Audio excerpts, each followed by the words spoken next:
Hello and welcome to my channel Inspiring Life Changes. My name is Colette and I'm here today to do the reading for the new moon that is taking place in Taurus at 28 degrees and just find my information. 28 degrees 25 minutes exactly here in the UK, and it's taking place at 16:54 hours, so almost 5 o'clock in the UK. It will be different in other parts of the world. So the sun and the moon are going to be together at the very end of Taurus, and this is interesting because we should have already had a new moon in Taurus previous to having the full moon in Scorpio, but because we had a double new moon in Aries, the moon in Taurus is coming right at the very end of the Taurus season as well, because the sun will be moving into Gemini on the 21st of May as well. So new moon's always a time of beginning something new, starting something new, and in Taurus we're dealing with the energy of practicality in many ways. Taurus being a very down-to-earth sign, also sensuality. Taurus rules all the senses, beauty, art, romance, love. Venus ruled sign, so all of those things, starting something new. It could be a new romance, it could be a new project, to do a creative project perhaps, art, something like that, but it's along the lines of things that give you pleasure, things that make you feel good. That's really what Taurus is saying, especially at the 28 degrees, because it's really close to the end, so it's like a mature energy. So it's like asking us, what is it that makes you feel good? What is it that makes you want to indulge yourself in something? And that doesn't necessarily mean to go over the top, but it means to kind of allow yourself to have a nice experience, have a good experience, allow yourself to grow as well into something. Another very Taurus type of energy is growth as well, which is why Taurus is spring, everything comes back to life. So we have the new moon energy in Taurus, which here is talking about prosperity, saying prosperity lies ahead. It is a very abundant sign as well. Taurus is also the second house, so we're dealing with things like what we own, possessions. I'll go into that a bit more in a minute. We also have a new start is coming, so that's always a new moon energy itself, and of course it is fixed energy as well that we're dealing with here. And we also have at this time a very powerful fixed cross happening as well at the same time. So we've got a real whammy of fixed energy here right now, but I'll talk more about that as well. So if you've got anything between the 23 degrees of Taurus up to the 29 degrees 59, the 0 point of Gemini, then you're going to be feeling this new moon especially. You're going to be very kind of energized by this full moon. New moon, not full moon, energized by this new moon. You're going to really want to get out there and get things moving. And also the new moon energy is kind of going over into that Gemini energy as well. So it's also bringing in some of that mutable energy, which is that energy of things being up in the air at this time as well. So it's not necessarily an easy time to actually start something, because everything's in flux, everything is changing as well at the same time. So it's a bit of a strange mixture of energies going on there. So anything up to the 3 degrees of Gemini, if you've got anything in those first early degrees of Gemini, then you will also be experiencing this new moon quite powerfully. So we have a stellium of energies in the Taurus house at this time. Jupiter just entered into Taurus fairly recently. I think it was the 17th maybe that Jupiter arrived. I did have it written down, 16th or 17th of May. Jupiter has made a almost exact square with Pluto. Jupiter is now at 0, 40 degrees, so they're both still in that 0 point because because Pluto is himself at 0 degrees, 17 of Aquarius, so he's still retrograde. He's going to be retrograde for a long time, so he's moving back towards that Capricorn energy. But Jupiter is coming in to expand. This is what Jupiter does. Jupiter is expansive energy, and at this time Jupiter is conjunct the North Node as well. So this is very much to do with pleasure and what feels good to us, and being in the right going in the right direction, finding our kind of niche to where it is that we feel comfortable and happy and safe in some ways as well. What feels good to us. It is really all about what feels good to us, because Taurus is also, because it's ruled by Venus, it is also to do with our self-worth as well. So we have Mercury at 6 degrees 37 of Taurus as well. So there is a strong message here as well from Mercury, because Mercury is now moving direct as well. So there's a strong message of kind of bringing in optimism and an idea of hope and joy.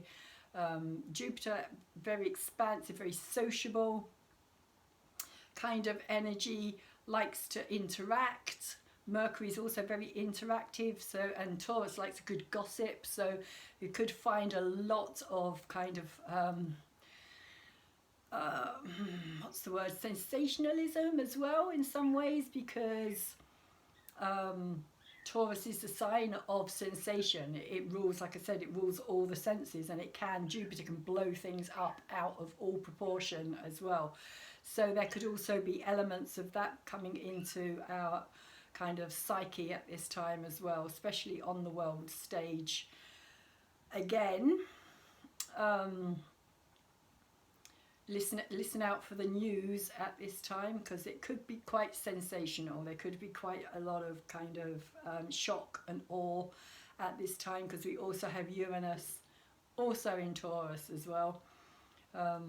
And then we've got the Sun and the Moon. So there is like 1, 2, 3, 4, 5, 6 energies in Taurus at this time. So this is quite a big stellium of energies all in the Taurus sign.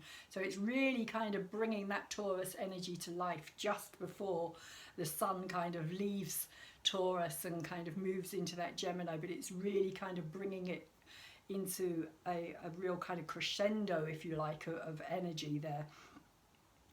And also there is one more energy in the sign of Taurus at this time that I would like to talk a bit about. That is the sign, the asteroid, known as Apophis.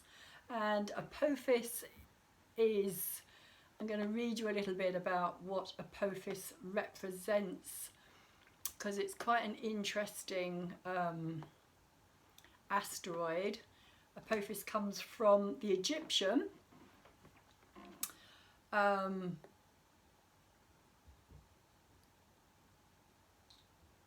also known as Apep, and to the Egyptians this was a great serpent, and he was known as the enemy of the sun god Ra. Today in astrology we see him as a very chaotic kind of energy. The Egyptians saw him as trying to kind of dethrone the sun, so to speak, because Apophis wanted to stop the sun from rising. So it's also seen as quite a kind of dark energy, and it is at this time 0 degrees and 21 minutes of Taurus. So it is right on top of Jupiter at this time, and it's also square to Pluto as well. So that energy of transformation and chaos, and it's kind of really with the Jupiter energy, it's kind of really emphasizing this, I would say, like the good versus the bad in some ways, like the dark versus the light is what we're really kind of seeing playing out at this time. Not everybody is aware that there is this kind of mass battle going on at this time, and a lot of it is to do, of course, with the astrology. The astrology is kind of playing out. If you understand on a deeper level the astrology, then you can see the energies kind of formulating around certain scenarios that we are seeing on this planet at this time.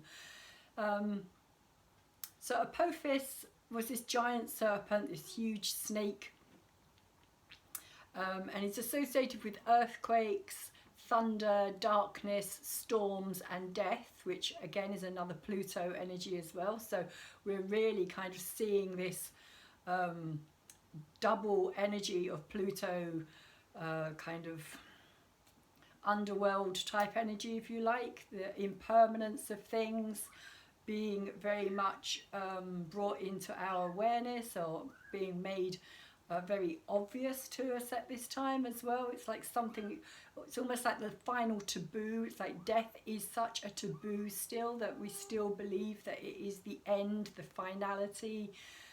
We still haven't quite come to terms with the fact that everything dies, everything is impermanent, and this is kind of where we are at this time. This could even be seen as a much bigger lesson that we're all having to learn right now at this time, because of everything that has gone on in the last few years leading up to this as well. So Apophis was also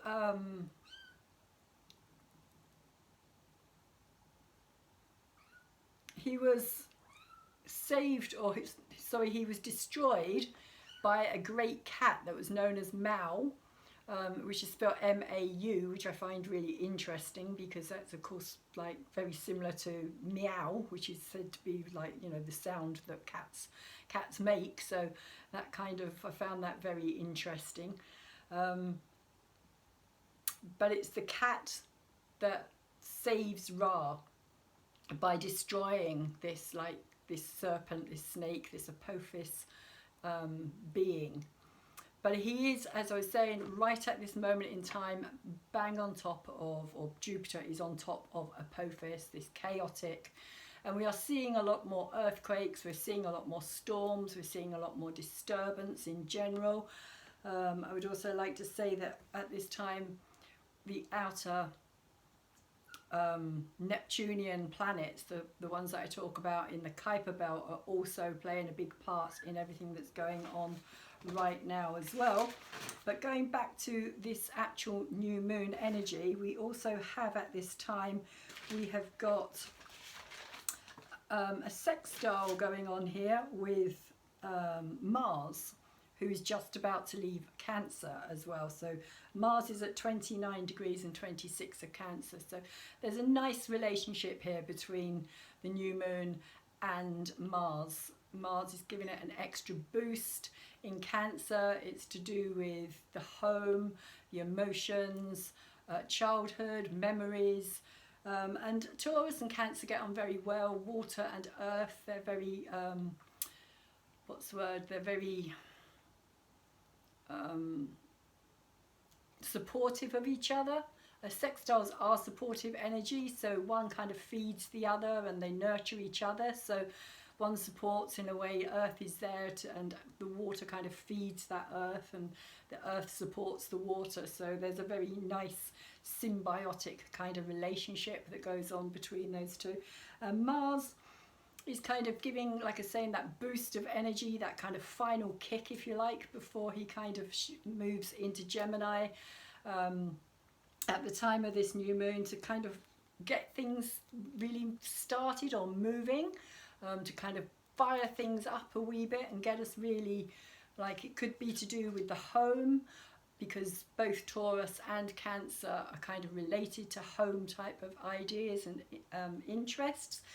Cancer is much more the actual roots of the home, the emotional roots, mother, not siblings so much, but kind of the nurturing part of the home, whereas Taurus is more to do with the kind of the external things, kind of like, you know, how you decorate your house, how you think, what makes you feel good in your house, the things that you want to put into your home that are going to make you feel happy and enjoy your environment. Basically, that's the kind of energy that we're dealing with there with this Taurus Cancer Mars trine sextile, sorry. Also, Taurus is square to Saturn at this, Sun and Moon are square to Saturn in Taurus at this time. Saturn is in Pisces. Pisces, the final sign, 12th house energy of the unknown, the unknowable, the mystery, the nebulous. Square with Saturn, Sun and Moon square with Saturn is not an easy energy. Anything square to Saturn is not an easy energy, and it's kind of restricting our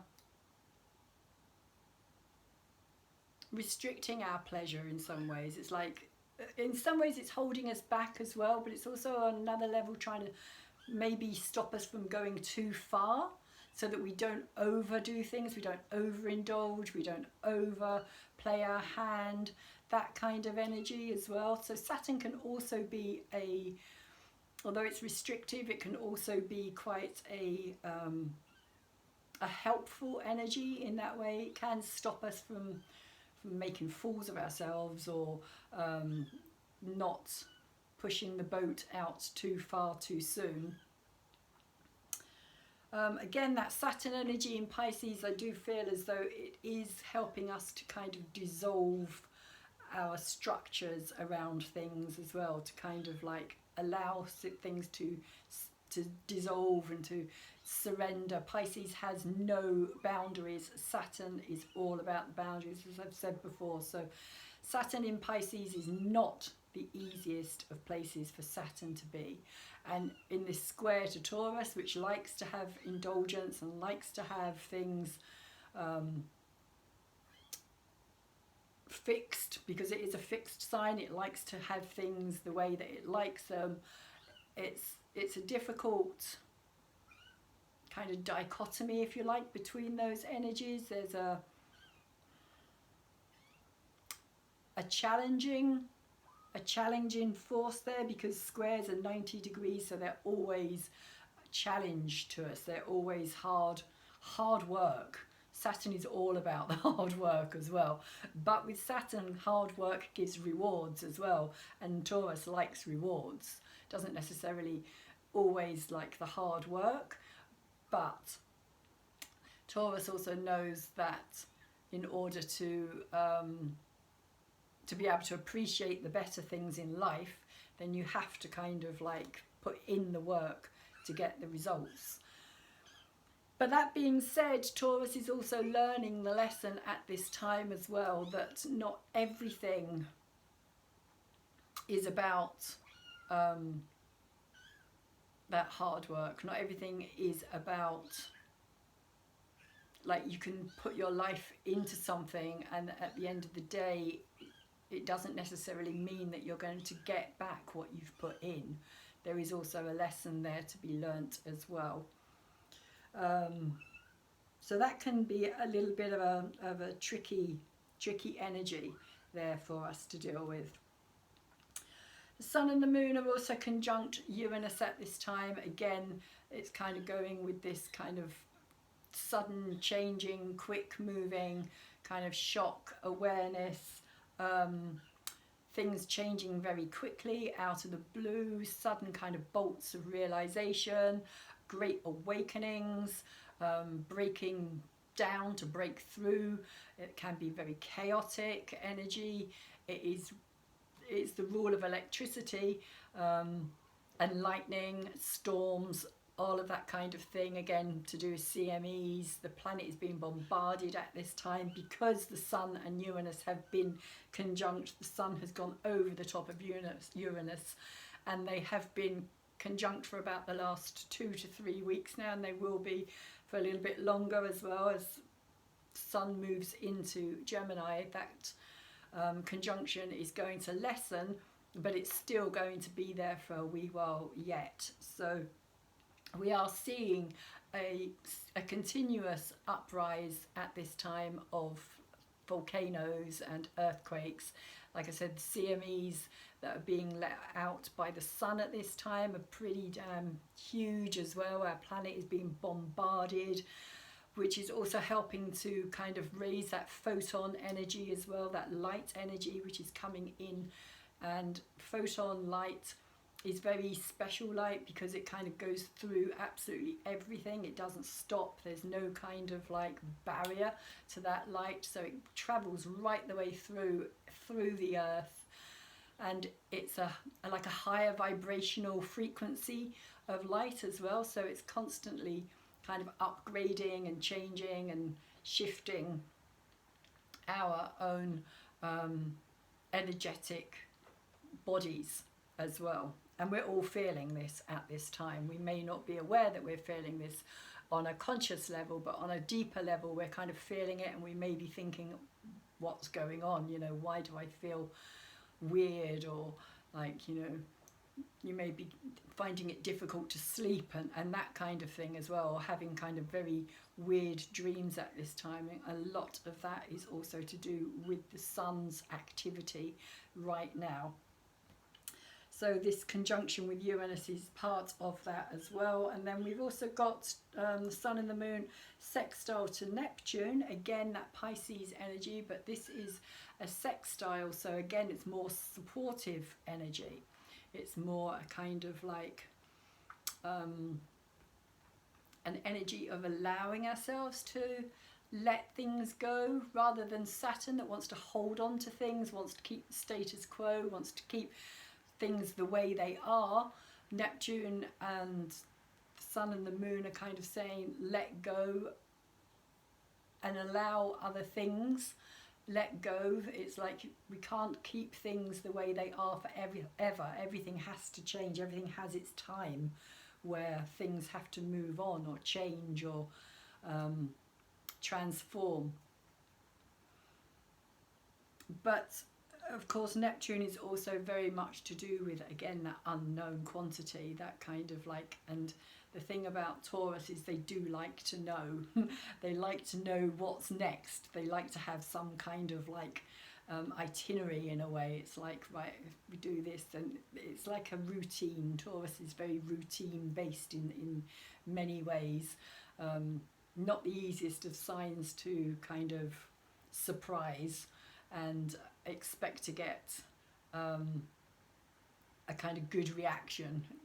They're much more likely to kind of be thrown off their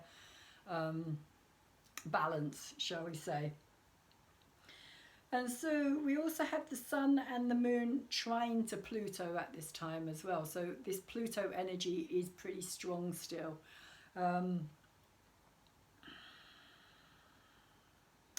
Pluto in Aquarius, retrograde, is kind of showing us that that system. It's kind of, I feel as though Pluto, like Saturn has already passed through Pluto. Saturn is now in Pisces. So Saturn has taken the last year to go through, or 2 years to go through the Aquarian energy, laying down the rules, laying down the law, laying down the foundations of what structure Saturn believes that the masses or the collective needs to kind of like be put into, which is very much, if you think of Saturn, then you can think of things like governments and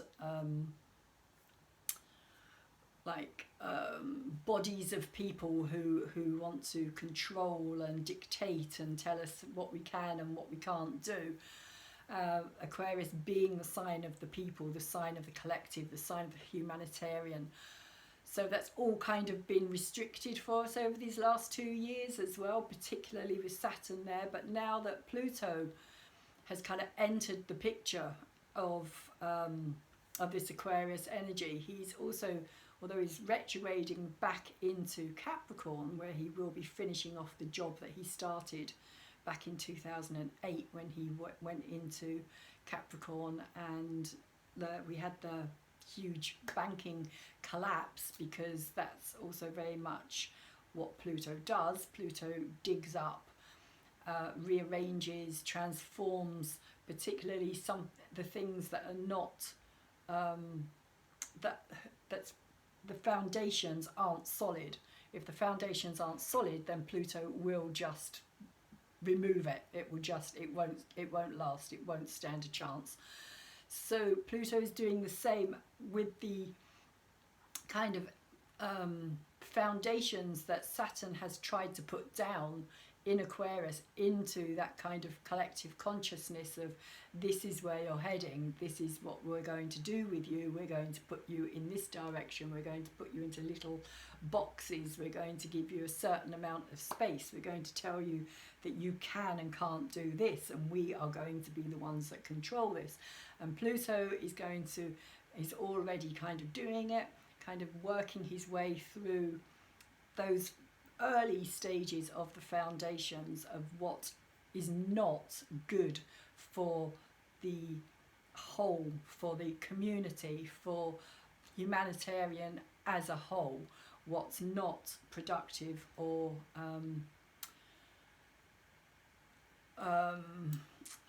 what's the word? Not just productive, but what's not healthy on some level as well. What's not, because Aquarius is ruled by Uranus, and Uranus is all about the future. So we're dealing with the constant future energy here, but we're also dealing with this need to remove. Pluto is removing all of that structural, imprisoned kind of energy, slowly but surely, and he will come back. And obviously when he comes back into Aquarius, he's going to remove even more of it. I mean, at the moment all we're seeing is restriction, but there's a lot of transformation happening in the world. There's a lot of changes that are going down in the world that people don't really understand or know about, because most of it is not put out there in the mainstream. It's not something that the mainstream news wants people to be aware of, because it's for our benefit, and they don't want us to have things for our benefit. So this is another message of this Jupiter, Apophis, Mercury kind of connection that's happening at this time as well. This message of something that is bigger, is bigger than what we're aware of at this time. I would say it's a more because Jupiter rules Sagittarius, and Sagittarius is all about going beyond the boundaries. It's about pushing beyond those boundaries that we're kind of enforced to believe are, or our limitations in many ways as well, our own personal limitations. Jupiter wants us to go further than that, which is why Jupiter rules over things like higher education, philosophy, that kind of thing, a greater mind. So yeah, Mercury's conjunct Jupiter. Mercury's also sextile to Saturn as well, in that Pisces energy. Mercury's also square to Pluto at this time as well. So again, transformative energy occurring here. Mercury, the message, the story, the narrative is undergoing a change. But again, because like Pisces is also to do with media as well, the message isn't necessarily yet being understood or yet being actually what's the word, kind of spread. That's how it feels. It feels like it needs to be kind of spread. Of course, Aquarius, Pluto in Aquarius is also to do with social media, and Jupiter is, like I was saying, a very sociable, very gregarious, very kind of like gossipy kind of energy. So very talkative, a very talkative energy. And this is what's going to kind of help with the community spirit as well, or the community energy, is kind of bringing people together in that sense of working together for a greater achievement, a greater good, if you like. Venus is making her way in Cancer still. She's about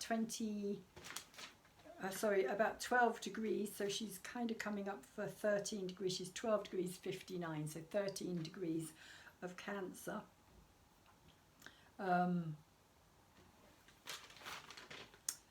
But she's not doing, she's trying to Saturn as well. So she is kind of trying, and Venus, of course, is the energy of this new moon, because it is ruled by Venus, as I've got these cards up here, which I should have maybe spoken about earlier, with the sun and the moon together.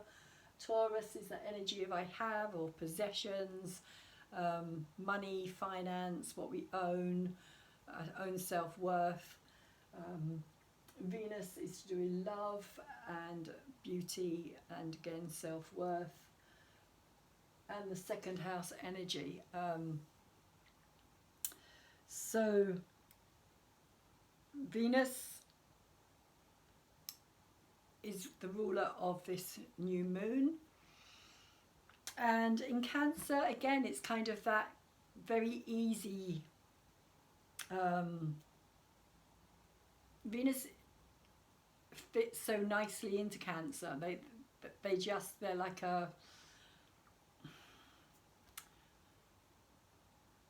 how can you put it, they're like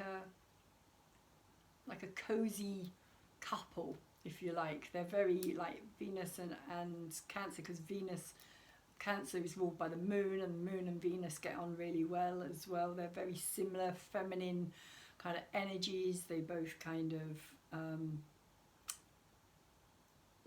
Venus is similar to the moon in the sense that she also has cycles as well. Venus also has cycles which are much longer than the moon's cycles, but she also has that kind of way of how can you put it, that way of, like, sometimes Venus will be in the underworld, which is a bit like the new moon energy in a way, because it's dark, you can't see it, it's more introverted energy. And then she'll also be very kind of like, sometimes she's above the horizon, Venus, and sometimes she's below the horizon, so you don't see her at all. So there's very kind of similarities there, so they get on a really easy. Venus is exalted, I believe, in Cancer, so she's very happy. She's a happy planet when she's in Cancer. And she's trine to Saturn, and a trine is a lovely flowing energy. So she's supportive to Saturn. She's kind of giving him a boost and uplift, kind of get him out of the kind of doldrums, if you like, get him into a lighter spirit, making him feel a bit happier and a bit better, rather than kind of this constant idea of Saturn being this kind of harsh taskmaster, which he is. But with this trine to Venus,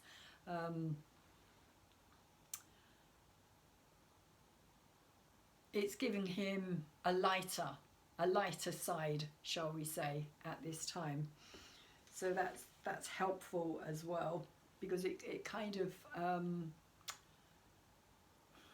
on some level it kind of lowers the barriers somehow as well, lowers that resistance, that kind of like stubborn, like fixed energy of like, no, this is how it is, this is how it's going to stay. Even though Saturn isn't a fixed energy, when it comes to his own sign, Capricorn is actually a cardinal sign, but Saturn is a very fixed kind of energy in his own way of being. It's very restrictive, as I have said already, very restrictive, very blocking, very resistant kind of energy. So Venus is kind of breaking through those kind of barriers, if you like. So if you know people who are a bit more standoffish or difficult to get through, they could quite easily have Saturn quite strongly placed, and at this time they may be more open, maybe more kind of like easy to talk to, and you may find yourself having a conversation with them that you would not have had previously, because they're more open to kind of just open. They're like, their barriers are kind of let down a bit at this time. So it's a good time if you know people who have a lot of Saturn energy, or are Capricorns, or to kind of like have the conversations that you probably would normally not find easy to have with that energy. What else have we got going on here?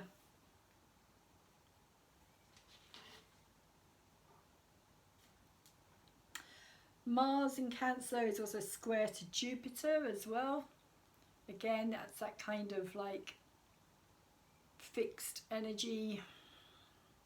Mars is just about to move into Leo, so that's where this fixed energy is coming from. And also what I was going to talk about earlier as well, with this we have three energies on the very cusp at this time of the fixed sign. So we've got Pluto on the cusp of the fixed sign of Aquarius. We have Jupiter on the cusp of, that's the 0 degree point, of Taurus. Mars is just about to move into Leo, so he's also on that cusp point, and he's also opposing Pluto at this time as well. So we have a T-square happening there with Jupiter being the focus of this attention. Focal point at this time is the planet Jupiter as well.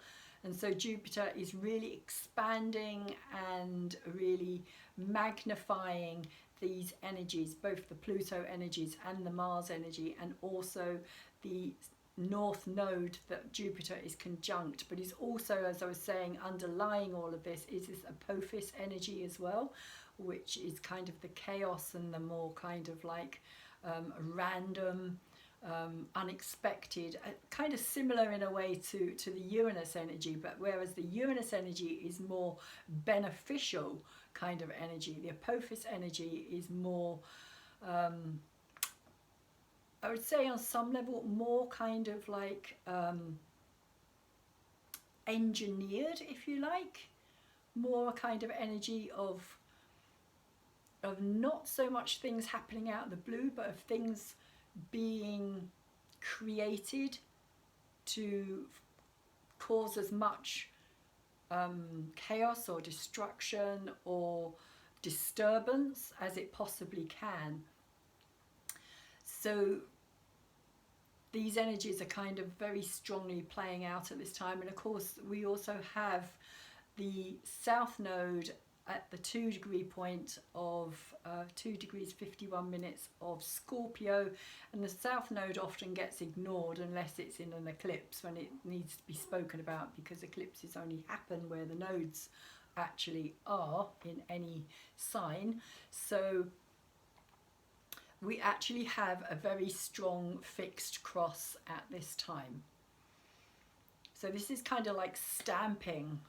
As I've said before, it's a bit like taking a stamp of energy and kind of taking a photograph of it at this time of this new moon, and it's going to last. It's going to be quite a strong, powerful theme over the next 2 weeks as we move forward. And in fact, it's going to go even further than that, because these planets are all very slow moving, apart from Mars, who is a bit quicker. But we would still have this T-square with Jupiter, the South Node, and Pluto. And we will also still have another T-square with the South Node, the North Node, Jupiter and Pluto as well. So there's a lot of energies kind of like being not just magnified but focused on, being very kind of significant at this time. It's like the universe is kind of saying to us, look here, because this is very important, this is very relevant information. What these energies stand for are what we are going to be experiencing quite powerfully and quite strongly. So that really is the kind of Pluto, Jupiter, South Node, North Node energy at this time as well, that are going to be playing out for quite some time into our future. And we've also got, I mean, Saturn is slowing right down at this time as well, because Saturn will be turning retrograde on the 17th of June as well. So he's going to start slowing down fairly soon. So his energy is also going to be quite emphasized at this time as well. So again, that kind of like governance, restriction, laws, or not necessarily laws, but rules, regulations, all of that kind of thing is going to become very relevant again over the next few weeks and coming months. So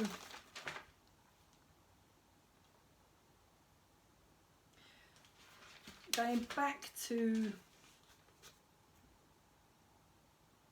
yeah, I've just talked about the T-squares, but going back to some of these further out energies as well, we still have the Ceres energy at 24 degrees of Virgo, and she is actually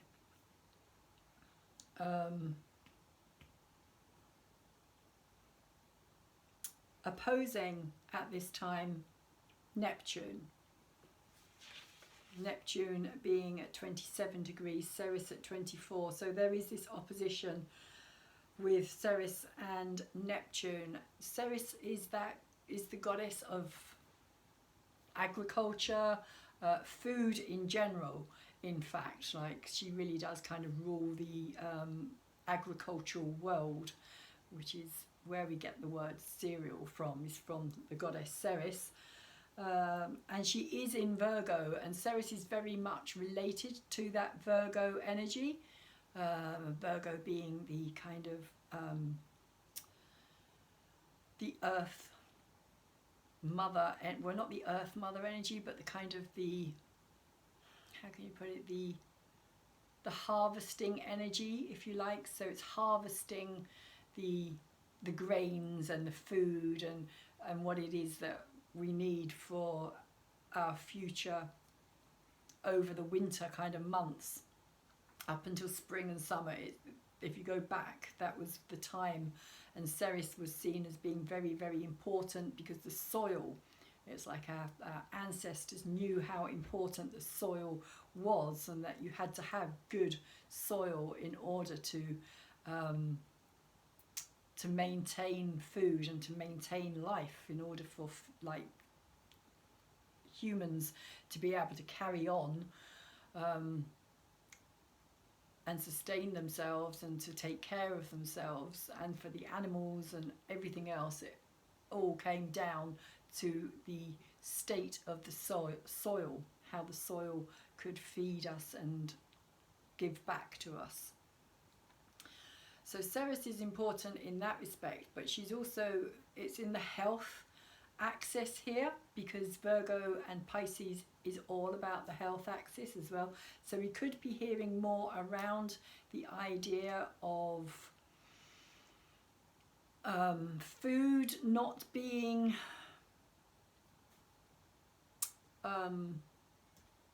healthy, not being what it's made out to be. Neptune again being that kind of nebulous, kind of like hidden, the hidden kind of unseen energy, the hidden hand, the it's also known as the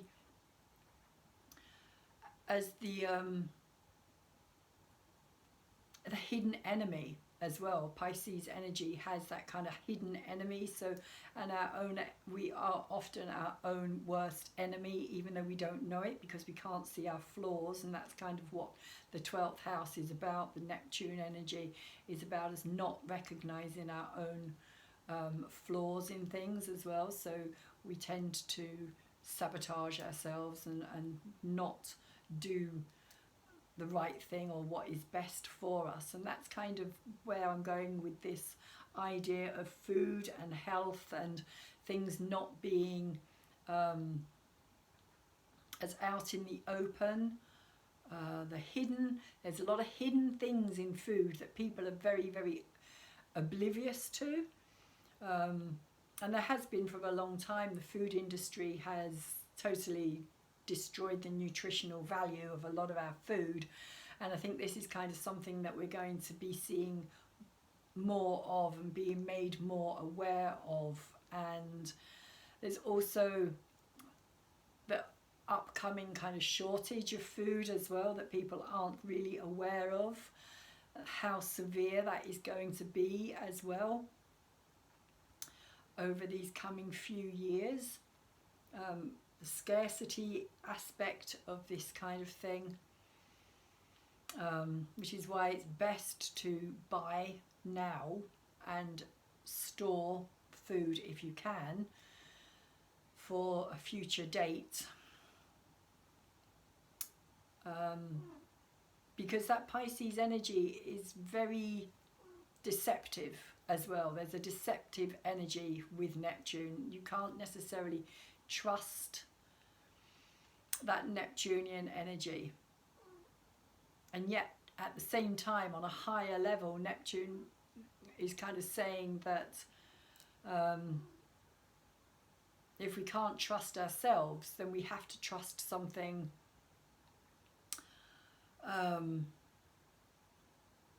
bigger than ourselves, something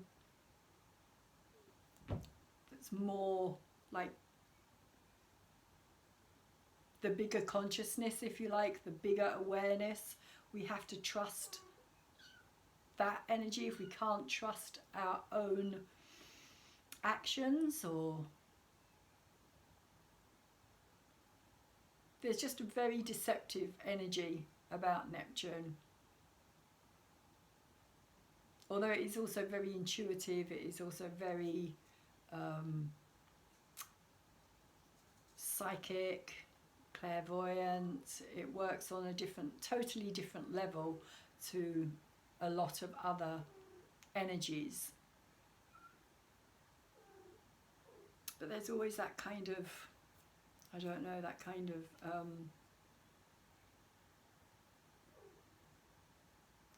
not trickster energy, but kind of like, because it can also be very hypnotic energy or hallucinations, or like it can also be to do with drugs and abuse of drugs, abuse of our bodies even, because it's also Virgo on that axis again. So that I just feel as though there's something that's going to be playing out over the next few months, because Ceres has now turned direct as well. So she's going to be moving forward and meeting up with this Neptune energy as well. I just want to quickly have a look at this Chiron energy as well and see what's going on with Chiron. Chiron's square to Venus at this time. Venus in Cancer. So this could be like a healing crisis.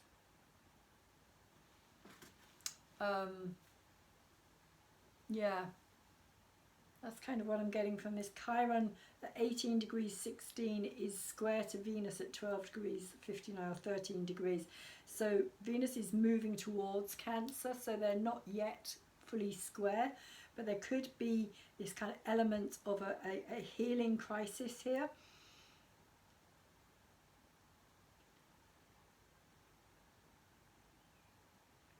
In Cancer, to do with the mother, to do with the feminine aspects. There's a lot of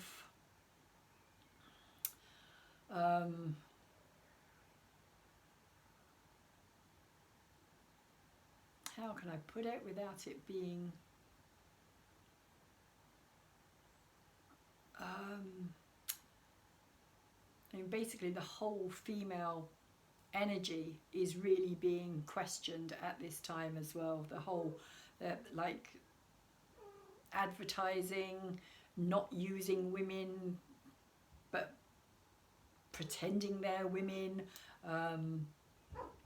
a lot of things going down around the idea of womanhood, women, what is a woman, trying to kind of degrade feminine energy. I mean, this has been going on for years and years and years, but it's kind of reaching again that kind of climax, if you like. I mean, for anybody who's taken any notice of what has been going on in the bigger picture of the world, they will know that this has been kind of bubbling under the surface for a long time, but now it's kind of coming up into the more obvious conscious awareness of what's taking place. Again, because it's Cancer, it's to do with children as well. Like it's that protective energy, it's that protective mothering energy.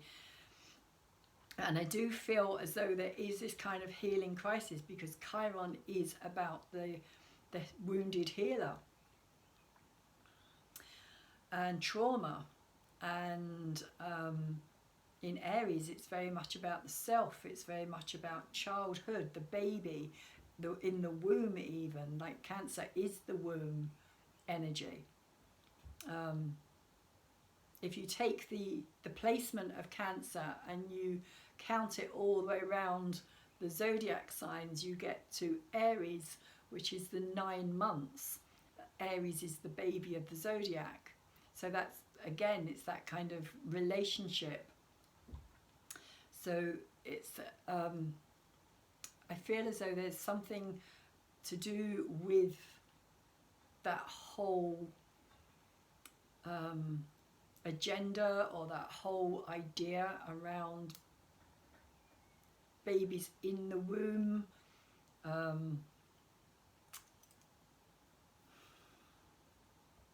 Because that's another thing as well. I mean, as crazy as it may sound, there's this whole idea that women no longer have to have children. In the future, women will be like obsolete in that sense of having children, which is basically something that women are built to do, created to do, which is why we have the bodily parts that we have, because that's the whole idea. It's that inner creation.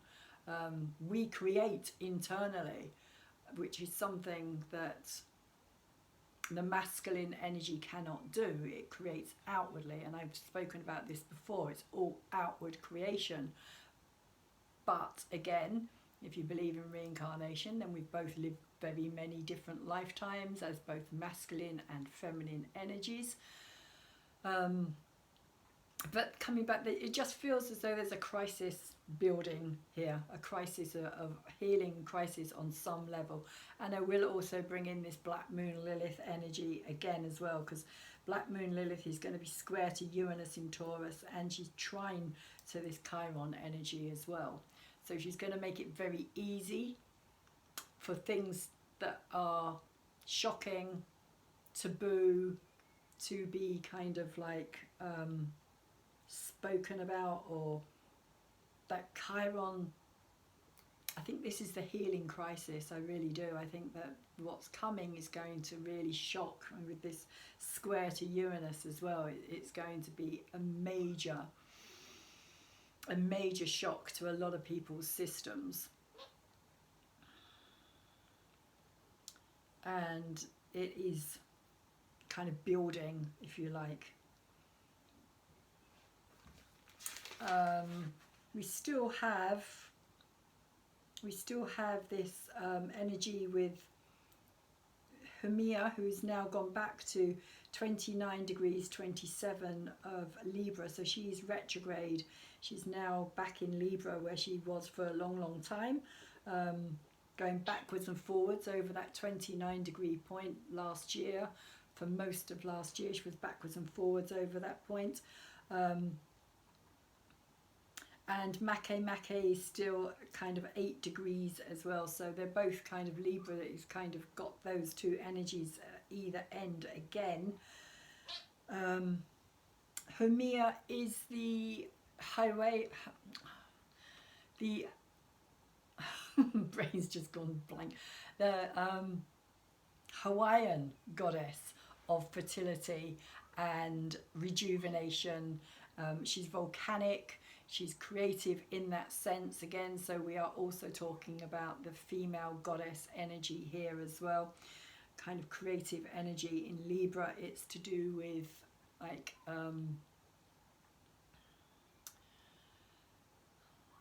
it's to do with that harmony, fairness, justice,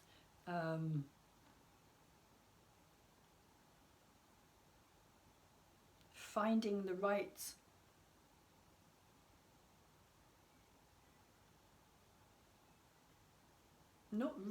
finding the right solution to the right problem.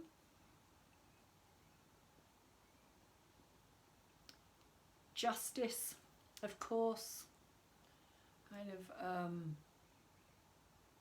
working with the idea of justice on a deeper level to kind of rebirth something here as well, to rebirth something, bring something back to life even. Because Make at the very beginning of Libra, or at the 8 degrees of Libra, is the Easter Island god, also fertility, creativity. And I always kind of think of Hermia as being the kind of masculine feminine, and Make as being the feminine, like the masculine feminine, like there's feminine in the masculine and there's masculine in the feminine, and Libra kind of shows that as well, the balance between the masculine and the feminine energies. It's kind of like getting those into balance, which is what gives us that kind of like that sense of peace and tranquility and acceptance of who we are.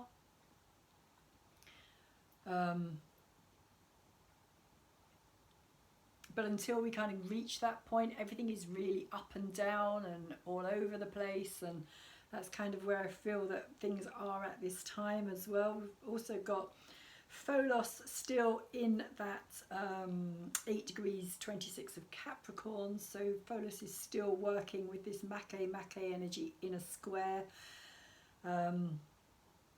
Still going to be seeing things coming out about toxic, poisonous medicines, biolabs. We've heard even more, although they're still trying to cover it up, in Ukraine and also in Sudan as well, where they've discovered more biolabs, where they're working on more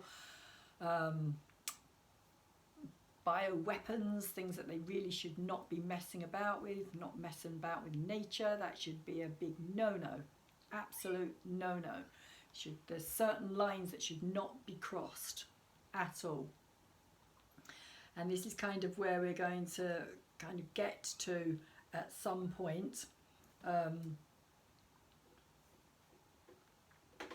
because it's in the sign of because Makemake is in the sign of Libra, there is this kind of justice, there is the wheels of law are turning very slowly, but there are court cases that are happening around this subject as well. Again, you don't hear about them because the mainstream news doesn't want to kind of actually give you information on them, but if you go and research, the information is out there to be found. We also have Nessus, and we have Taurus, again, those kind of energies of kind of spying energy. Taurus is a spying energy. He was a centaur who used to spy on the bears before he would go in and grab them and drag them back to his lair and chop them up and do whatever it was that he did with them. But it's not a particularly nice energy. It's a spying energy. It's an energy of kind of like, and we all kind of see a lot of that happening at this time as well. Again, there's more information coming out all the time about how we ourselves are being, all our information, if you like, is being spied on and used against us.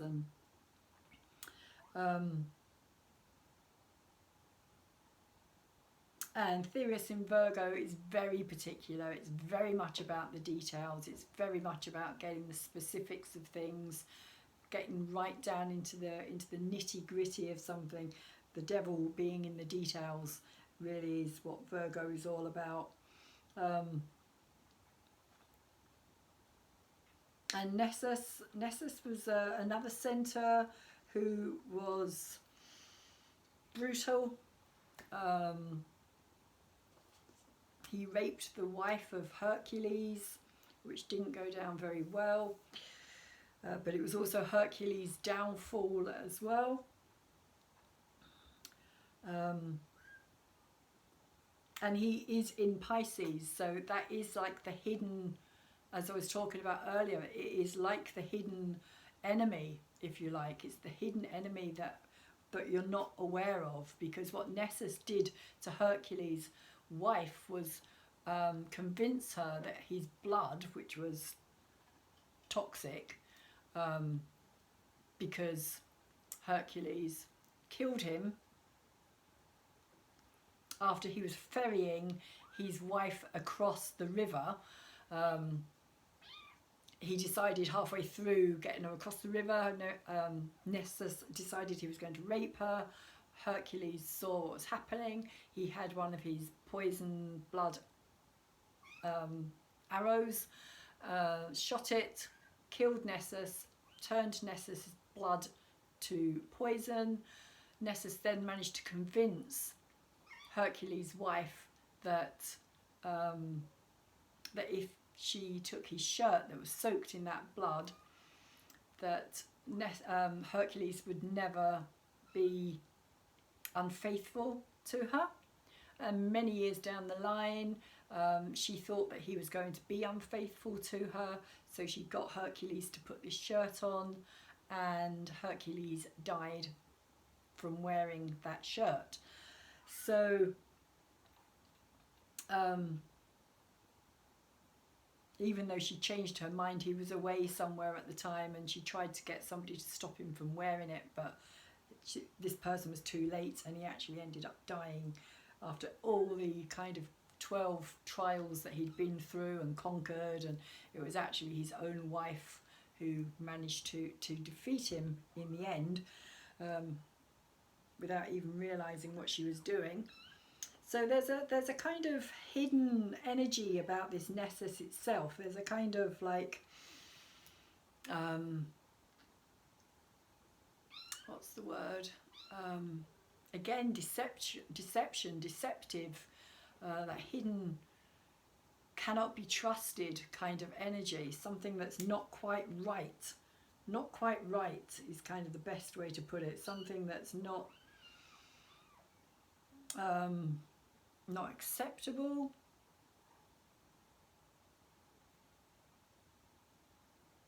And it's in Pisces, so that kind of really kind of feeds that side of it as well. It feeds that kind of nebulous,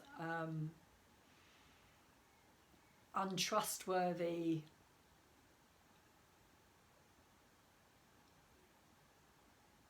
side of that character.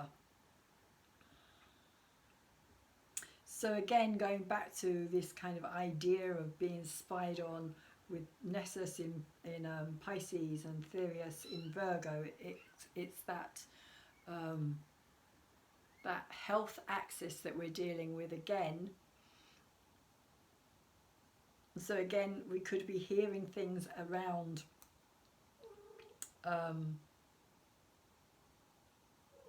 things that are unhealthy, things that are not good for us, things that we have trusted previously as being okay, as being healthy, good for us, and then kind of discovering that in fact we've been deceived, it's all been a lie, it's all been against our well-being rather than for our well-being.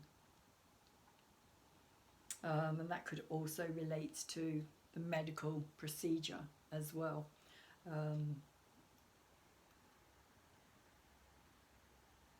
Let's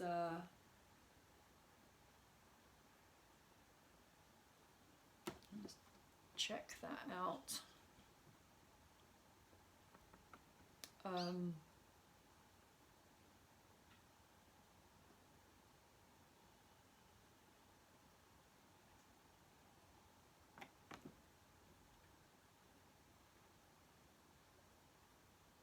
Yeah, because Virgo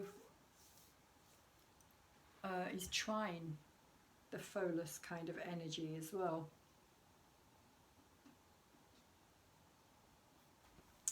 Well, Taurus is definitely trining Pholus energy.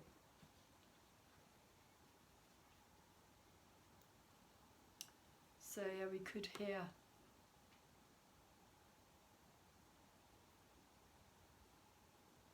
more about things that are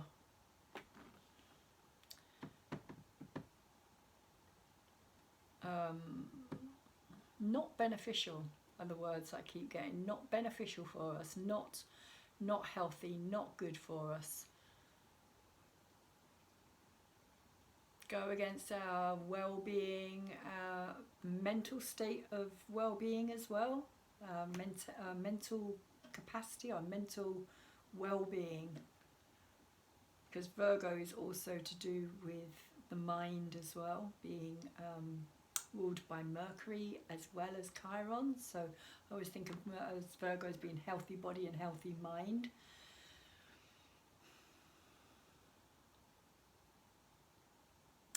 What else do we have? Quor is still there as well, with the Pholus energy. And also Orcus. Orcus is also conjunct at this time Taurus in Virgo as well. So Orcus is that energy of the oath taker.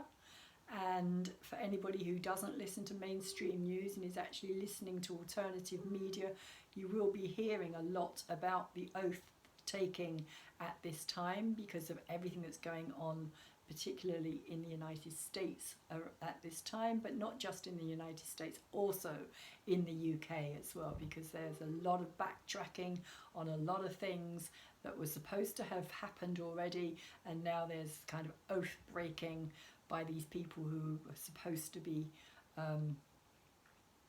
for rather than against, is probably the best way to put it, but also to do with bodies of people who, again, we've kind of taught to trust, and that they're there for our benefit, they're there for our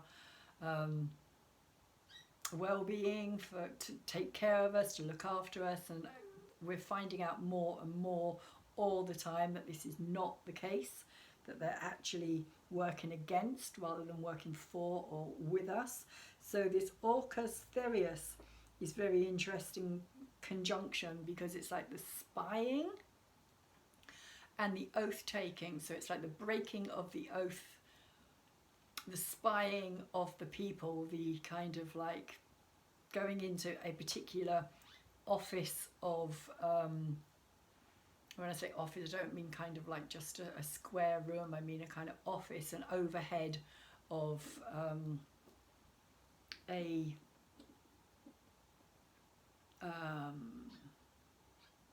particular body of people is probably the best way that I can put it.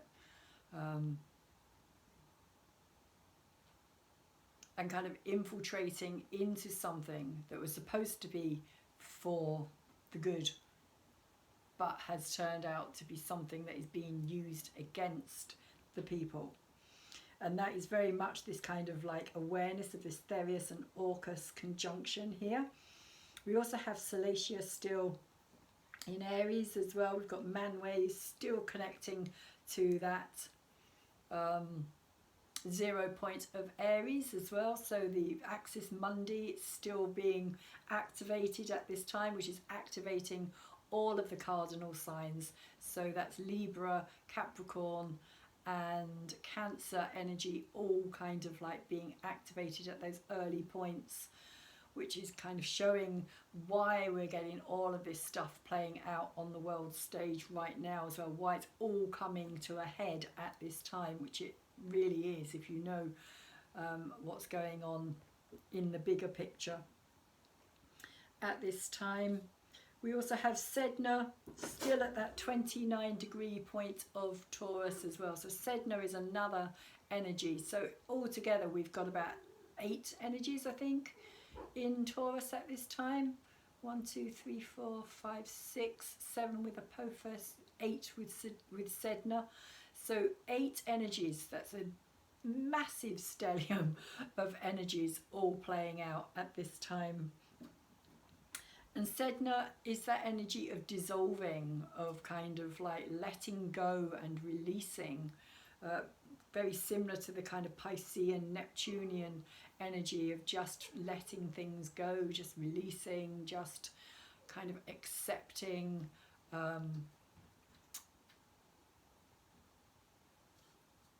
And by releasing and letting go, it's kind of going beyond that physical reality, if you like. The Sedna is at 29 degrees, the new moon is literally at 28 degrees 25 minutes, so the conjunction is very, very strong and very powerful here. So it's kind of saying, you know, release the fixed ideas of how things are, or how you think things should be, how you believe things to be. That's another Jupiter energy as well. Jupiter is very much about our belief system. So Jupiter at one end of Taurus and Sedna's at the other end of Taurus. So there's this kind of like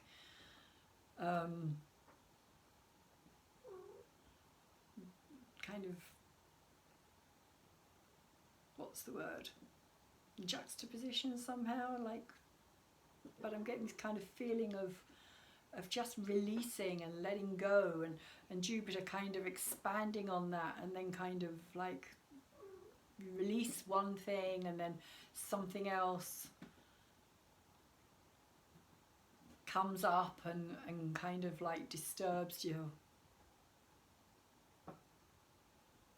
understanding of how things are. That's kind of how I'm getting it coming through. It's like our belief system, the way that we stay kind of stuck or fixed, or kind of like we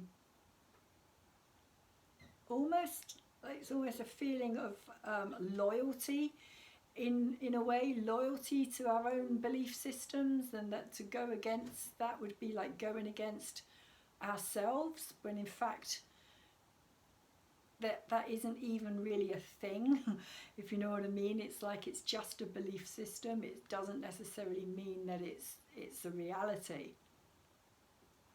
So Jupiter, I think, is also going to be questioning that as well with this Sedna moon new moon conjunction, there's also going to be a kind of questioning of, is it a reality? Is a belief system the same as a reality? Because Taurus is very much in the physical domain.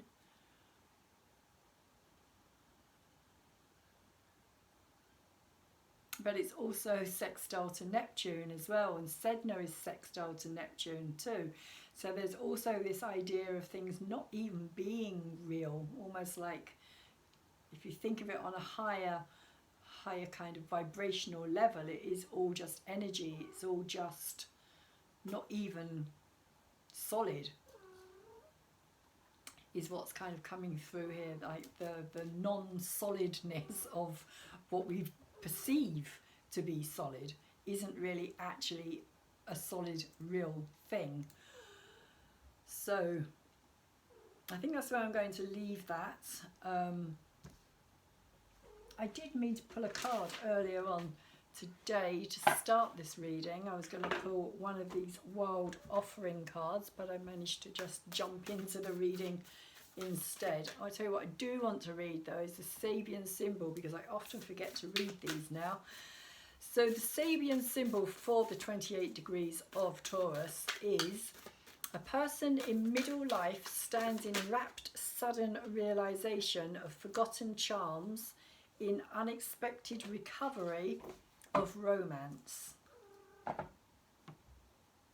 So it says this is a wonderful symbol of second chances of romance, love, passion and starting over in life. Even when it feels like all chance of wonderful things have passed by, something comes back into your life and it can be inspiring, delicious and revitalizing. However, it's best not to be swept off your feet and misguided by overreaction. Nor is it a good idea to just take whatever you can get, thinking nothing better will ever come along. Analysing your options in a mature fashion, you'll have a deep understanding of what is possible and you can choose to be involved for the right reasons. So the positive side of this is finding a renewal of love, knowledge, interest when it looked like all the opportunities had passed, second chances, finding something to be passionate about, awakenings. And the kind of more negative, lower vibrational side of this is denying the right to emotional expression because of societal expectations, feeling too old and not worthy of being loved, giving up on life and being skeptical. And then we've got two very, very interesting cards that have just come out with this, which I find quite amusing. So the first one we have is loneliness. And loneliness is not the same as aloneness. So it says, when you stop fearing your aloneness, you stop settling for less than you deserve, which is exactly what this has just basically said. May I embrace and love my solitude, and that's when kindred spirits can finally come. So that's a message for this new moon, 28 degrees of Taurus, being kind of emphasized. And then the next one we got here, both of these came out together, sorry about that light, is forgiveness. And so this is saying healing comes from acceptance. Help me, dear Lord, to fully accept what is, knowing that this alone will open me to the new. Very interesting, both of these cards. I find them very loneliness and forgiveness. Kind of, they fit quite nicely together, I think. And I also want to pull a Messages of Life card, because this is also one of the cards that the dowsing gave me earlier today to read. Okay. What have we got? We've got two here as well. So we've got awareness. Don't know if you can see that. I'll just show the picture because that light's really bright. It says, I open my consciousness to my true self. I understand that I am here to grow, to free myself from conflict, and to discover who I really am. Today I release illusion and the limitations of the material world in order to elevate my being towards the eternal light. I grow stronger and stronger as I explore the wonderful being that I am.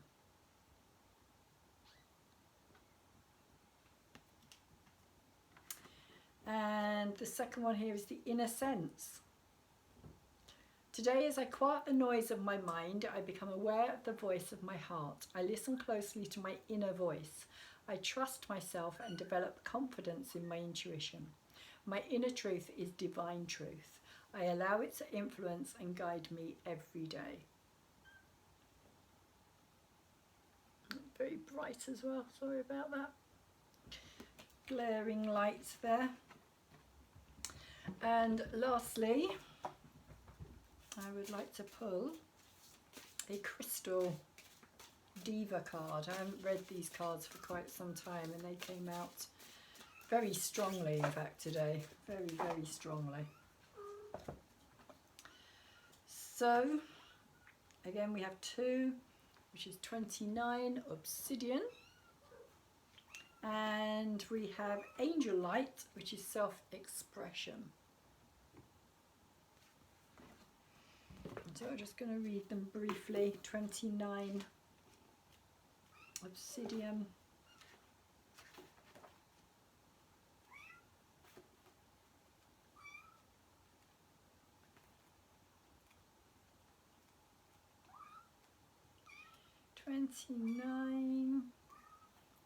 So 29 obsidian, honesty. The chakra is the root chakra and the colour of it is black. And it says, from the bowels of the earth, we greet you, dear friends. We are composed of the fiery lava that rises up from the innermost core of the earth. You have seen the destruction wrought by a volcano, as in the ancient city of Pompeii. All that lies within the path of the lava flow is cleansed by fire. There is a cleansing that occurs deep within the core of the human self, of no lesser consequence. The root chakra is the point in the physical self where Kundalini energy rises through the chakra system, clearing the way for illumination and enlightenment. This purging of the self is accomplished as all pretense is stripped away and is replaced by total honesty. Like the lava from which we are made, we cut through anything that blocks the path of truth. There is no hiding from self when we work together. Kind of reminds me of Pluto energy, actually. That's kind of the vibe that I'm getting here, is the Pluto energy. There is no hiding from self. We create an environment for you to look honestly at who you are and how you conduct your life. We wish you no discomfort. No cruelty or pain is intended. It is simply our mission. Sorry about that. My throat's gone a bit funny. To serve as a mirror of truth. Oh dear. So if you have drawn our card today, ask yourself some hard questions. Are you really honest with yourself? How about with others? When friends ask your opinion or advice, do you tell them what you think they want to hear instead of the truth? Actually, that is something else that Jupiter is very strong on, is the truth as well. Where are we?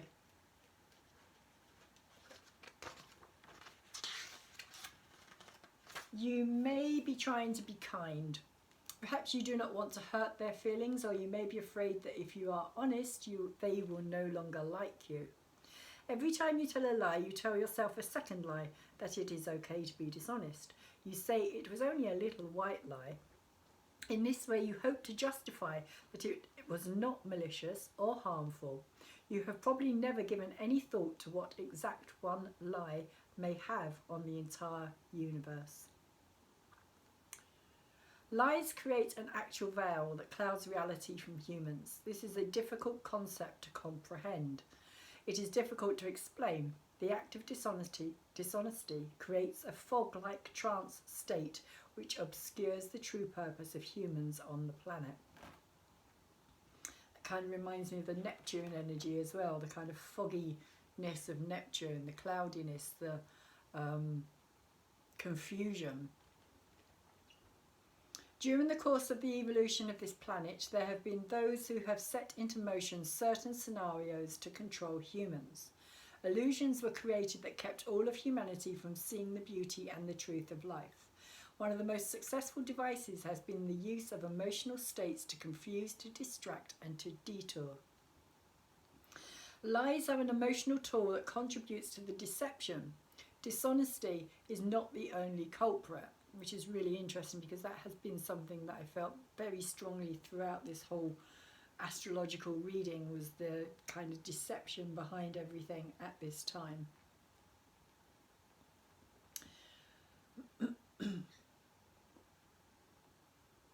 During the course of, I just read that. Lies are an emotional tool that contribute to the deception. Dishonesty is not. Greed, hate, intolerance, and other emotional conditions are designed to separate you from one another and keep you from your mission here. Now is the time to break this patterning so that humans can reclaim their power and see the reality of their existence and their purpose. Power being a very Pluto, again, Pluto type energy. You can make a contribution of enormous magnitude by deciding today to be honest with yourself and those around you.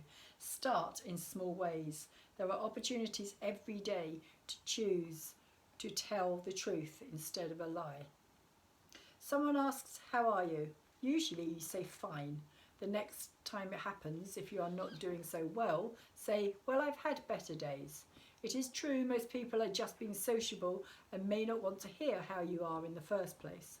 The point is that you will have an opportunity to speak honestly. By doing so, you also get more in touch with how you are really feeling.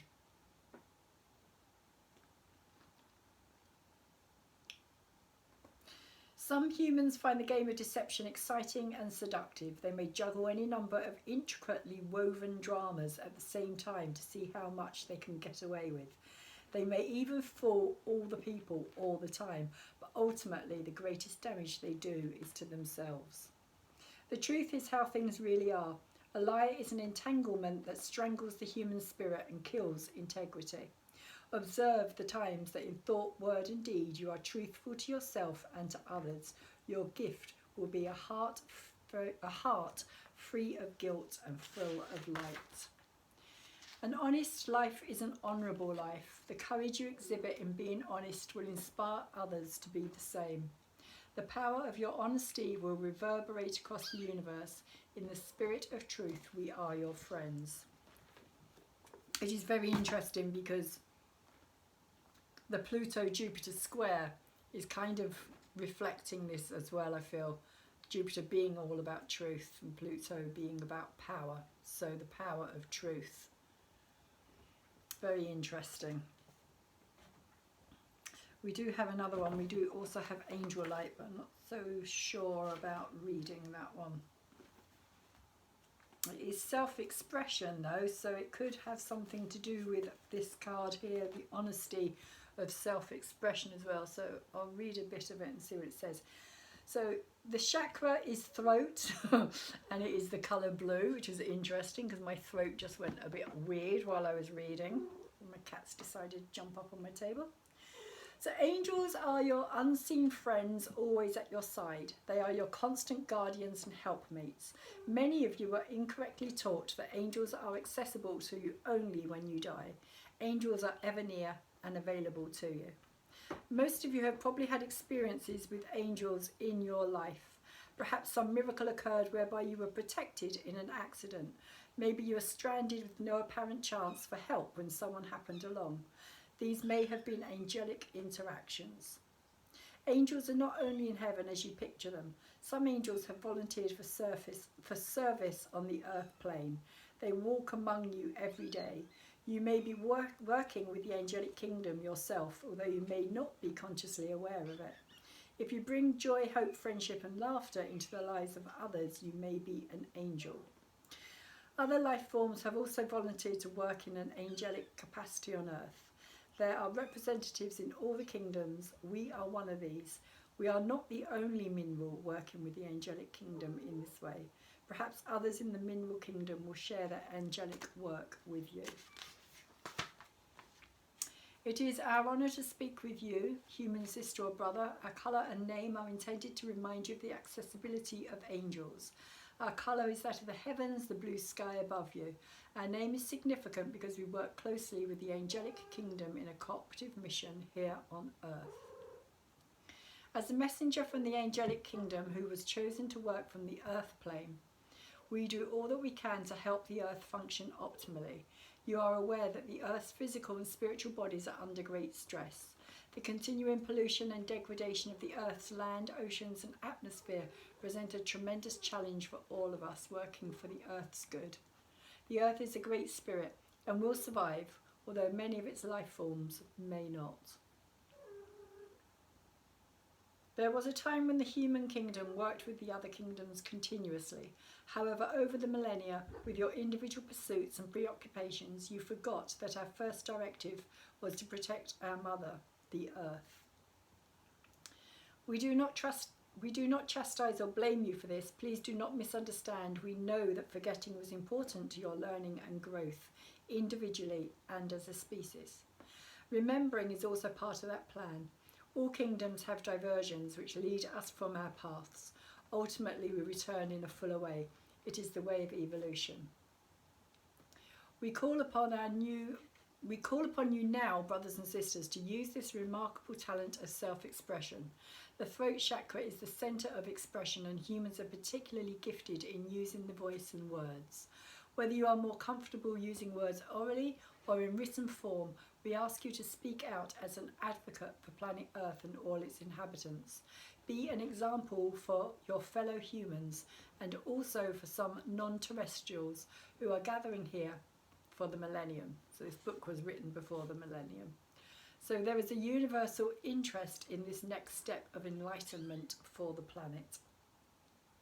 And that is something else as well that I want to mention as well with this Pluto Jupiter square that's going on, that I feel as well that we are going to learn a lot more about our ancestral past, about where we actually come from, about how we got here, why we're here, that whole kind of like bigger, deeper question. I think there's going to be a lot more information that's going to come up and out from various different sources, where we're going to actually start realizing that we are all interconnected and that we are not the only beings in this universe, and that there is many different dimensions as well. Pluto in Aquarius is very much about kind of interdimensional energies. Anyway, I'm going to leave that reading, or this reading, here and say thank you very much for listening to my astrology intuitive interpretation of what is happening in the skies with the planets and on the earth at this time. Please, if you've enjoyed any of it, if you thought it was worth listening to, or you learned anything from it, found it of any interest, could you thumbs it up, give me a like, because it does help to let this platform know that people are interacting with my videos, which is really the aim at this time, is to try and get my message out there. And so the more likes, the more thumbs, or even comment as well, just to have some kind of like interaction going on, is really helpful and really very beneficial for this channel.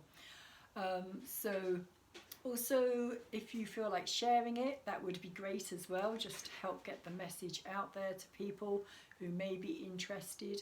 If you are interested in your own astrology as well, there is going to be in the description down below a link for you to go and check out your own personal chart. Or you only have to put in your birth date, your time and your place of birth, and it will all come up with lots of different like chart options. It will tell you basically where your sun, your moon and all the rest of your planets lie, and will give you a much more